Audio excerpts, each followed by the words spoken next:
Assalamu alaikum.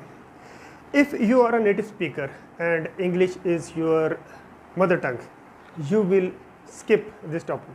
But if you are a non-native speaker and English is your second or third language, you have to understand the basic rules of the tenses. You have to understand the importance of the tenses. My name is Javed and I am doing MPhil in English Linguistics. This is my first video. I have started this channel just to facilitate my viewers so that they can learn this language in a more comprehensive and more easiest way. So let's get started. Our today's topic is importance of tenses or verbs. Tenses are actually the game of verbs. So first we have to understand meaning and forms of the tenses. Tenses is actually derived from the word tempus, which means time. So tenses are actually revolving around the time. Who does when or what happens when. So this when is actually the tenses are telling us about this when. So I give you an example here. Ali hits the ball. So our who here is Ali and our what here is ball. What is being hit here? Ball is being hit. So who does when or what happens when is decided by the verb, which is in first form of the verb. So this tense belongs to present tense. So in English language there are mainly three tenses: present, past and future. All these tenses have their four further forms, which are simple, continuous, perfect and perfect continuous. So each tense has these four forms. So in this regard, if I multiply these three main tenses with its four forms, it becomes 12. So in this regard, there are basically 12 tenses in English language. Let's see importance of verb in a sentence. A sentence comprises noun, pronoun, adjective, preposition, subject, object, etc. A lot of things. We can ignore many things from a sentence. The sentence would remain completed. But if we drop a verb from the sentence would not be completed. Let's understand it with an example. Ali hits the ball with his foot quickly. So here Ali is our subject, hits is our verb, the ball, this is our object, with his foot, so this is our prepositional phrase.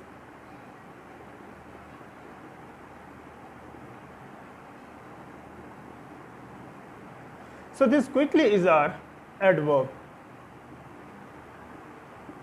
If I drop this subject from the sentence, it becomes hits the ball with foot quickly. It has some sense. If I drop this the ball from the sentence, it becomes Ali hits with his foot quickly. Again, it has some sense. If I drop this prepositional phrase with his foot, Ali hits the ball quickly. Again, the sentence being understood easily. If I drop this adverb from the sentence, it becomes Ali hits the ball with his foot. Again, the sentence being comprehended easily. But if I drop this verb from the sentence would become Ali the ball with his foot quickly. So the sentence hasn't any sense. The sentence is not being understood what is being said in this sentence. So you can understand here the importance of verb in a sentence. The sentence would not be completed without a verb. Now comes communication areas. What are communication areas? Of course, are listening, speaking, reading and writing. These are our communication areas. And of course, communication is considered to be at the top list qualities of the world.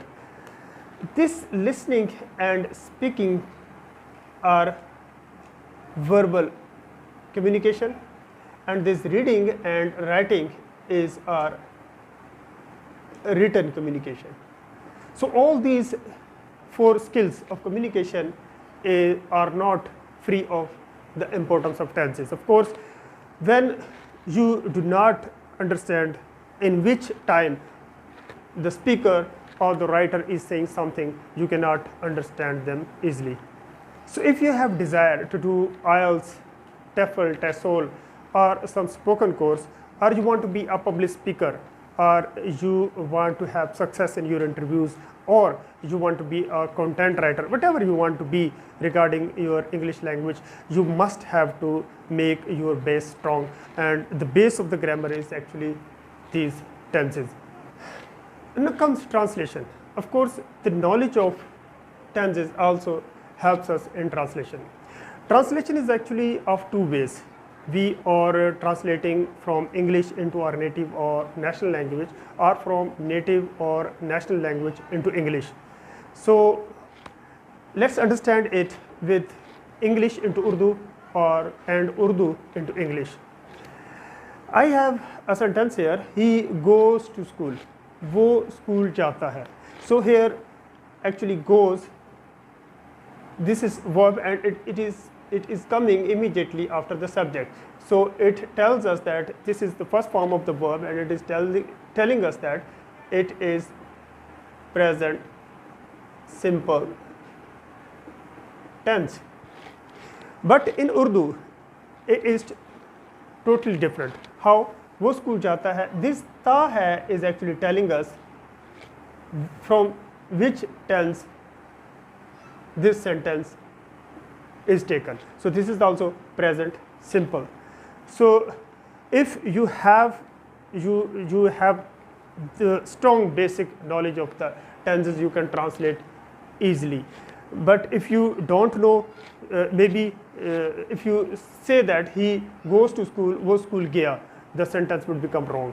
So the knowledge of tenses is very much important in our translation as well. It is observed that most of our students cannot qualify their English language paper in their academic, even in their competitive exams, because their knowledge of tenses is so weak. They don't understand the tenses, their concept about the tenses is not clear. They are just mixing the tenses, and of course this is actually I think is the main reason of the failure of the students in English language paper. I have made a little survey with the students belonging to class 6th to 8th, and when I asked them some sentences from the tenses, of course they were mixing the sentences, and they were mixing the tenses. Their concepts were not clear, and they were not understanding the tenses completely. So that's why this is my personal view, and I think that the main reason of the failure of the student English language paper is that their basic concepts is so weak, and that is why they cannot qualify their English language paper. I would sum up my discussion with my last words. Whatever your educational level is, you are belonging to primary, elementary, metric, graduation, even post-graduation, you must have to acknowledge, you must have to understand these tenses, because it is actually the base of the grammar. And if your base is weak, you cannot last longer, you cannot read, or you cannot comprehend, or you cannot understand this language in an easiest way. So I would, and of course identification is very, very essential. If your identification is not accurate, you don't know from which tense this sentence is taken. If, for example, if it is taken from present perfect, and you are not identifying it, and you are erroneously saying that this tense is taken from some other tense, so your identification is not accurate, you cannot understand the tenses easily. So work on your identification as well. And at the end, I would advise you, I would suggest you to take at least 5 to 10 sentences from different tenses on daily basis, and practice them. Inshallah, you will see that within a few hours, within a few days, you will master these tenses. And inshallah, in my next video, I will be telling you the easiest and the quickest method of practicing to practice these tenses. Until my next video, take care. Allah Hafiz.